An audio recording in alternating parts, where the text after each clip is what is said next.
Good morning students, నేను మీ Ganesh master. ఈ question అనేది ఎన్టీపీసీలో 2021లో ప్రీవియస్ ఇయర్లో జామెట్రీలో ఇవ్వబడినటువంటి క్వశ్చన్. ఇటువంటి క్వశ్చన్స్ మనము ప్రీవియస్ ఇయర్ క్వశ్చన్స్ ప్రతిరోజు కూడా ఒక 10 to 15 క్వశ్చన్స్ అనేవి మనము అప్లోడ్ చేయడం జరుగుతుంది షార్ట్స్ రూపంలో. కాబట్టి ప్రతి ఒక్కరూ కూడా మీకు నోటిఫికేషన్ రూపంలో పొందాలంటే ఖచ్చితంగా సబ్స్క్రైబ్ చేసుకోండి. అదేవిధంగా బెల్ ఐకాన్ కూడా క్లిక్ చేసినట్టయితే మీకు వెంటనే నేను అప్లోడ్ చేసిన ప్రతి వీడియో కూడా మీకు షార్ట్ కూడా నోటిఫికేషన్ రూపంలో రావడం జరుగుతుంది. ఓకే, ఇప్పుడు క్వశ్చన్ చూసినట్టయితే, if the difference between the interior and exterior angle, interior angle exterior angle difference ఎంత ఇచ్చాడు? ఒక పాలిగాన్లో 36 ఇచ్చాడు. కానీ మనకేం తెలుసు? Then find the number of sides in a polygon.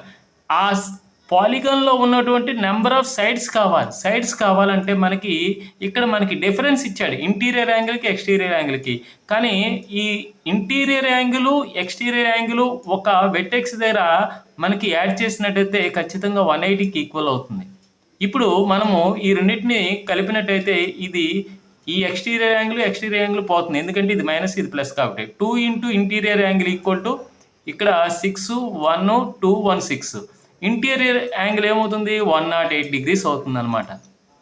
అంటే 2తో డివైడ్ చేస్తే 108 అవుతుంది. కానీ ఇంటీరియర్ యాంగిల్ అనేది తెలిసింది, కానీ మనకి ఎక్స్టీరియర్ యాంగిల్ తెలిసినట్టే. ఎక్స్టీరియర్ యాంగిల్ ఏమవుతుంది? ఇది 180 నుంచి సబ్ట్రాక్ట్ చేసినట్టయితే 72 degrees ఎక్స్టీరియర్ యాంగిల్ అవుతుంది. మనకి నెంబర్ ఆఫ్ సైడ్స్ కావాలి, ఎన్ వాల్యూ కావాలి, number of sides. That equal to 360 by exterior angle. That equal to 360 by exterior angle ఎంత? 72. 72తో మనం డివైడ్ చేసినట్టయితే 72 5 are 360. That equal to number of sides is 5.